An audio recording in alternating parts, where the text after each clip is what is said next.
Hi there, welcome to the Gardens and Graveyards channel. Today we are meeting in the moon garden. Happy Moon Day. It is autumn. It is time to put our decorations away. The rainy season is about to hit. It's a beautiful day today. We've had an incredible week in the 60s, which is like unheard of at this time of year. So we have been really enjoying it. But the forecast is going into rain, so it's time to, tend to our spaces appropriately. And this particular area, we've got some wood cutouts. Those moon faces over there are wood, so I bring them in during the winter so that they can be preserved a little bit longer. I have a couple of wind chimes that are metal that I like to bring in so they don't rust super fast, and a lantern. Not a whole lot.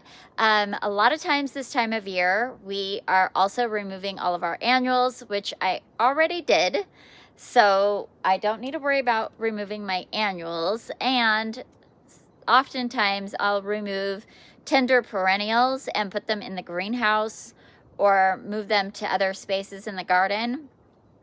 This year I'm leaving them all in here, with the exception of our proven winner Rex begonias, which are supposed to be an annual, but Rex begonias overwinter indoors for me. So I am trying to decide if I'm going to leave them in the greenhouse or bring them into our actual house, but I am going to bring them in for the winter season and see if I can keep them over winter. They're beautiful, and I'd love to have them in my Victorian morning garden next year. If not, I'm going to repeat this exact recipe, which I've really enjoyed this year, and put that in my morning garden next year when it gets developed. All of our double up begonias, I've got my box here for my moon decorations. All of our double up white begonias are going to stay in this garden for the winter to overwinter, which I have overwintered these in this space 1 year already. And then last year I dug them all up and I overwintered them all in the greenhouse. And then I brought them out this spring because I rearranged this space and put them in different areas. They've done beautifully, and now I want to move them down into the poison garden, but the area that I want to put them in isn't developed yet, and I don't want to just randomly throw them in there. So I'm going to overwinter them here in the moon garden where their roots are already established and happy. So what's going to happen is the leaves will basically melt away. That's what we call it, when they just kind of like mush up and disappear. The leaves will go away. They'll immediately start pushing out new growth, and I'll have a little tiny bit of a crown that will stay above ground and photosynthesize through the winter, but not really grow at all. And then in the spring, they'll start pushing new growth. If I think that I'm going to get a freeze, I'll like throw some burlap over the top of it or some frost cloth or something like that. And the suggestion is for both the Dusty Miller and the begonias is to just let all the old foliage die back and stay on the crown of the plant to protect it through the winter. But we are so wet here, like we get so much rain, that if I just leave foliage, dead foliage on the ground, on the soil, it'll start to mold, and then that will cause bacteria and all kinds of nastiness, and it'll rot out the crown. So I'm not going to do that, but I will let it naturally decline and go away, and do what I can to protect it if I think I'm going to have like an ice storm or something, which is not super common, but it does happen. It's a little bit hard to do, to just let things die and be gross looking for a little while. But for the benefit of the plants, I'm gonna allow it to be. The only other plant that we're going to bring inside or do something different with is a glow-in-the-dark petunia, which didn't do a lot of glowing for me, and it was definitely not as beautiful and prolific as our proven winter annuals are, or proven winter super petunias, and yeah, I guess they're just all super petunias. Super Petunia Vistas. Anyway, not that good of a petunia, in my opinion. But I've been told and I've read online that I can overwinter them. I can take cuttings from them and see how they go. But mostly just like the overwintering prospect.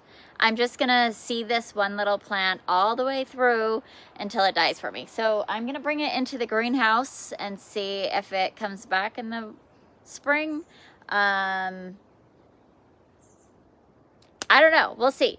Next year, the moon garden, I'm gonna remove, this year I did all black and white. Next year, I'm going to, and with silver accents, which I always love to put silver accents in the moon garden because it just speaks to the moon, you know, even in the daytime. But next year I want to try something a little bit different and just do all white flowers and foliage with like a medium to dark green foliage accent.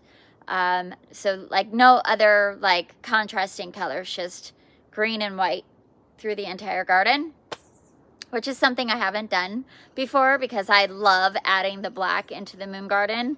It speaks of the night and it gives me that black foliage and flower that I love, and it gives the white flowers something to contrast against in the daytime so that the garden looks beautiful 24 hours a day, right? But now that I have the poison garden, we're going to be doing a lot more black flowers down there. So I'll get my little black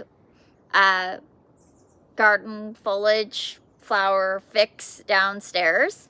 Doesn't mean I won't add black flowers throughout the entire garden because it's just like my favorite thing ever. But for next year, I know that I'm not going to miss it a ton, maybe. In the moon garden. I think I will miss the silver foliage the most, but it'll be fun to just try something different in here next year. So enough talking, I'm just gonna box up my things and move our petunia into the greenhouse and our begonias into the greenhouse, and everything else is just gonna stay here. The begonias don't want to drop below 60, and our nights are definitely getting down into like 55 to 52. So I am seeing a little bit of cold damage on the lightest color foliage one. So I'm hoping by putting it in the greenhouse for a little while, it'll bounce back a little bit. And if I start seeing some decline with like drafts or anything like that, because our greenhouse is not heated, it's essentially a really fancy cold frame. If I start seeing some cold damage there, I can bring it inside and protect it that way, but I won't go to that extremes for the petunia. So yeah, that's what we're doing today.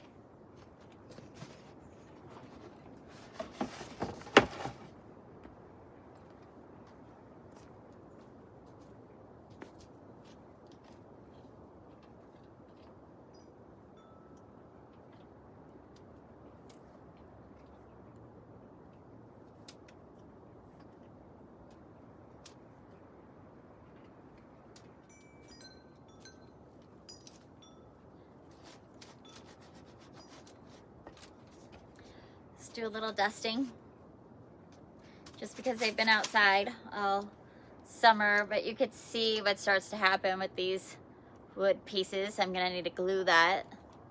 Let's keep that on the top, I think, so I can take care of it.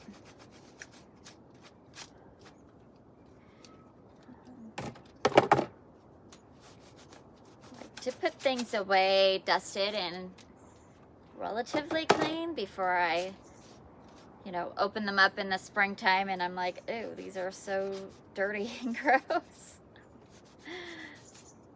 All Just open them up and they'll be all nice and clean. The backside doesn't really get dusty because it's right up against the fence there. Might be able to paint this next year. Let's see what happens.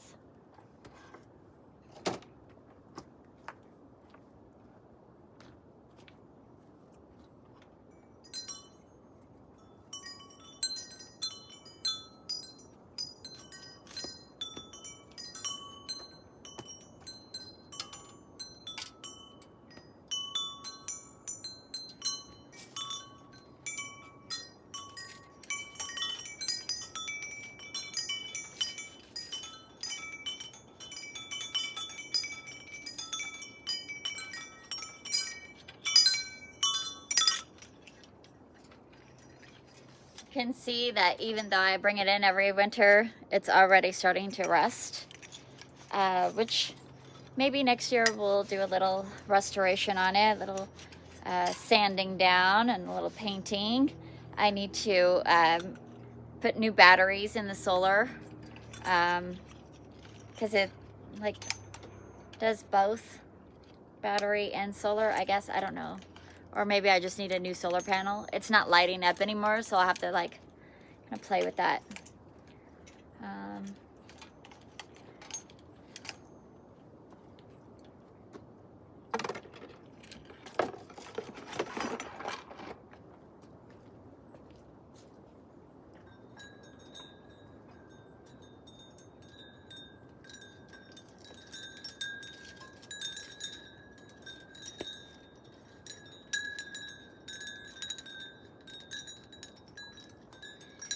Mostly I'm making sure there's no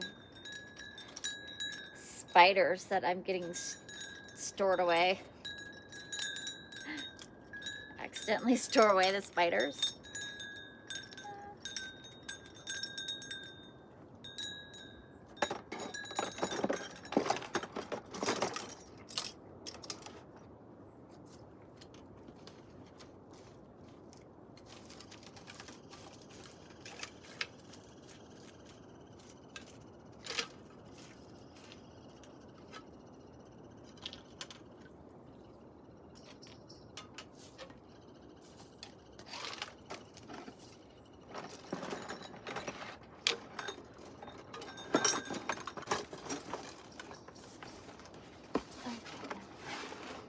Go in like this. So confused.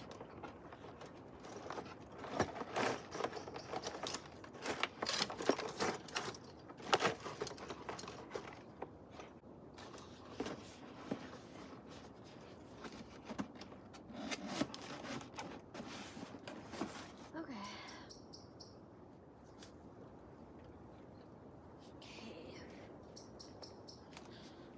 So this is what the glow-in-the-dark petunia looks like here at the end of September, and I'm gonna put it into the greenhouse and just kind of watch it. You can see there's like new growth there. We'll just see what happens, I guess.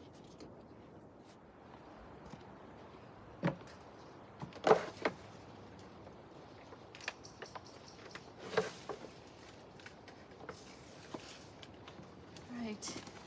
And then we've got this beautiful combination. Of course, there's the little bit of damage on those ones, but I just love this combination so much. It was just a great combo. I did so well. The pot is actually broken because it fell over. So it will have to get transplanted in the spring. But for now, we'll just put it in the greenhouse and see how it does. You can see that the garden is still looking very full. There's leaves falling, but there's still a ton of blooms everywhere you look. And all of these, let's see, I don't expect this begonia to overwinter, but it might come back. I don't know. I have had begonias like that come back for me. The geraniums will overwinter. The fuchsias that are in here, that I just kind of stuck in here because I had a bunch of extras. I will be moving these into a different part of the garden. This one is like a sweet baby pink. Oh, it's so cute. This one is a much more dark fuchsia pink stuff. Of course, it's dying back. Anyway, those will go in a different part of the garden, but the white geraniums will stay out here. We'll just cut them back. The Bruala overwinters for me. This morning geranium overwinters. And of course the hostas just die back and come back in the spring. Now this will be the first winter that these two plants are out here. They've been in my kitchen for a couple of years. But this one overwintered here last year. Give them, you know, give them a chance. The Synencia, I never said this right, can overwinter for me. Often it doesn't. The Diachondra Falls usually does not overwinter, but I did overwinter all of this in my greenhouse, so I might decide to keep them, but I don't know. I might just buy new ones next year. Again, the impatiens are kind of a hit and miss for me. They have not come back for me before, but literature says that they can. So, I don't know. I'm not cutting them back yet, though, because look at all of these buds. I mean, these things have been blooming for at least 4 months solid. And then, of course, the begonias all just look so beautiful. Don't they look so pretty? I will be bringing these guys down at least to kind of be sheltered rather than just like perched up there getting cold wind and deluges of rain. I'll probably tuck them up underneath this bench. It'll still get rainfall because the bench is clearly not solid, but it will protect, it'll protect the plant a little bit. I'll probably do the same with this third one. Just put all 3 of them underneath there. These snapdragons will all overwinter for me. I just have to cut them back when they're done blooming. And I'll probably just overwinter them right here until springtime. Okay, just cut out these things that are done blooming. I'll leave them here till springtime, and then we'll transplant them out into the garden somewhere. This is a viola that has come back 1,000 times, I swear. Before this was ever a moon garden, I planted this with like random, look at all these different colors, and they just keep popping up, so that's interesting. This will overwinter, obviously, and everything in here will overwinter or self-seed. The pincushion flowers probably will just self-seed. I don't think they come back year after year. I will dig up this Rip City dahlia when it's done blooming. I need to stake this thing. It falls, like every time the flower opens all the way, it's too heavy and leans over like that. I will dig this up and store it for winter because it's not going to live in this garden, and I want to be able to differentiate the dahlias. I'll probably dig up the Cafe au Lait as well when it's done blooming because this is going to go into my Victorian garden. The Dusty Miller has overwintered for me before. This one is probably like 3 or 4 years old. Yeah. This year, I just don't want to fill my entire greenhouse with tender perennials. I just don't want to do it. So because I'm not banking on any of these tender perennials for a specific design, I can see where they would work in another part of my garden. So if they survive the winter, I will use them. but if they don't, that's okay. I could do something new and different. So yeah, I'm not gonna do a big, huge fall clean out for the moon garden this year, which feels kind of strange and freeing at the same time. Of course, I'll cut things back as they die back to keep things nice and tidy, and I will take down those baskets just so that they're a little bit more protected. But that's it. Pretty fun. If I could do that more in more spaces in my garden so that I'm not in this big rush and this big push to do a bunch of maintenance right as the rainy season hits, that would make me very happy. I'm getting there. I feel like I'm getting there because I really just don't feel like I have very much maintenance to do in the garden other than to, you know, keep everything nice and tidy. I will be digging up a ton of dahlias this year, though, because we grew them in a different formation than they will be next year. So we'll be digging all those up and storing all the dahlias and labeling them so they can go out into more permanent homes next spring. But I'll take you along on that journey when it happens. Right now, everybody is still blooming and happy, so we're just going to leave them up until they're not. I hope that you're inspired to do a little bit of fall cleanup as needed without pushing yourself too hard, and there's always grace in gardening. So I hope that you're celebrating your life, whatever it is that you're doing today, and I'll see you in the next video. Bye.